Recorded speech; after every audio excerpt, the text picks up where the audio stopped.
টানা বর্ষণে দেশে প্লাবিত হয়ে গেছে, বন্যার সমতুল্য হয়ে গেছে পানি। আপনার আমন ধান রোপণ করেছিল কৃষকের স্বপ্ন পানির সাথে মিশে যাচ্ছে। এত পরিমাণে বৃষ্টি হয়েছে যে আসলে ভাষা প্রকাশ করার মতো না। আমি অসুস্থ, তারপরে আপনাদের সাথে ভিডিও শুট করার জন্য তৈরি হলাম।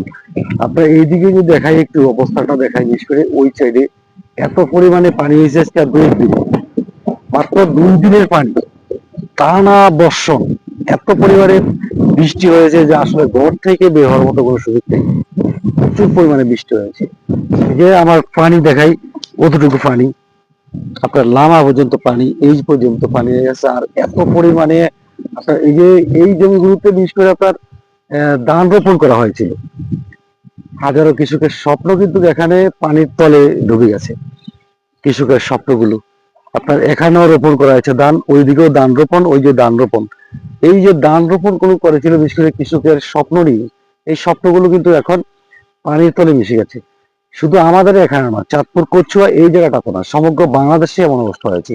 আমার এই ভিডিওর মাধ্যমে আপনাদেরকে একটা মেসেজ করে দিতে চাই, সেটা হচ্ছে অত্র এলাকায় যারা অসহায় পরিবার কিংবা আপনার দরিদ্র পরিবারগুলো কৃষিকাজ নিয়ে ব্যস্ত থাকে এবং কৃষিকাজ করে যাদের ধানগুলো ডুবে গেছে, তাদের প্রতি একটু নজর দিবেন। আপনারা যারা সচেতন নাগরিক হিসাবে আছেন, সবার প্রতি অনুরোধ থাকবে তাদের প্রতি একটু দৃষ্টি দিবেন, যেহেতু তাদের স্বপ্ন এখানে থাকে, এই ধানের উপরে নির্ভরশীল করে। কারণ এদের চাষাবাসের মাধ্যমে কিন্তু আমাদের কিন্তু আমরা ধান কিনে খেতে পারি কিংবা চাউল কিনে খেতে পারি।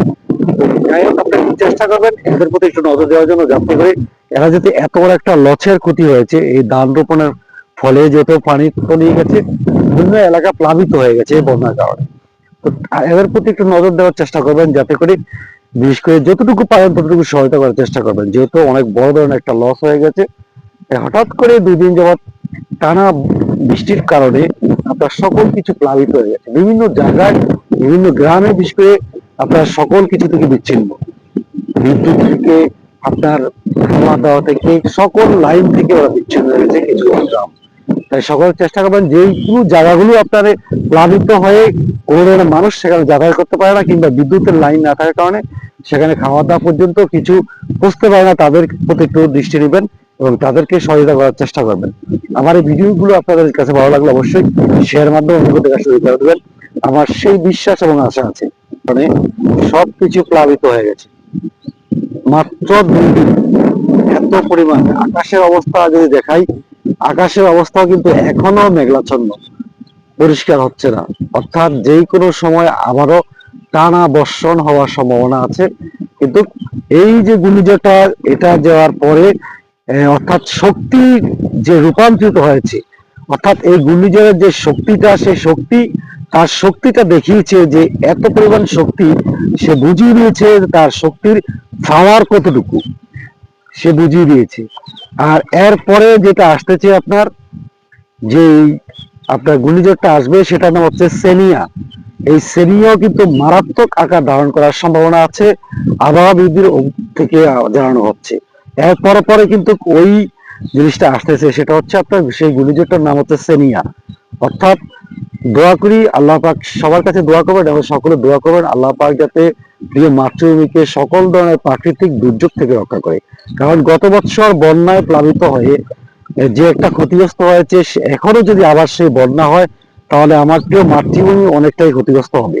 আর গত বছর সমগ্র বাংলাদেশের সকল ছাত্রছাত্রী একত্রিত হয়ে নেমে, বিশেষ করে ঢাকা বিশ্ববিদ্যালয় থেকে সকল বিশ্ববিদ্যালয় এবং স্কুল প্রতিষ্ঠান, মাদ্রাসা প্রতিষ্ঠান, সকল প্রতিষ্ঠান থেকে টাকা উঠিয়ে বন্যা কবলিত এলাকায় সহযোগিতা করার কারণে আমরা প্রিয় মাতৃভূমি দাঁড়িয়ে থাকা সম্ভব হয়েছে।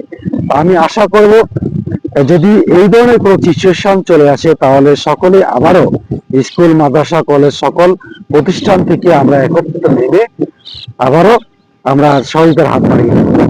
ভিডিওটি ভালো লাগলে অবশ্যই শেয়ার করে অন্যকে দেখা শুরু করে দিবেন। আর সকল দোয়া করবেন প্রিয় মাতৃভূমি আল্লাহ পাক যাতে রক্ষা করে সমস্ত পাখি। আমি ওয়াহিদ মুন্সি বিদায় নিচ্ছি, আবার দেখা হবে আপনাদের সাথে। আসসালামু আলাইকুম রহমতুল্লাহি ওয়া বারাকাতুহু।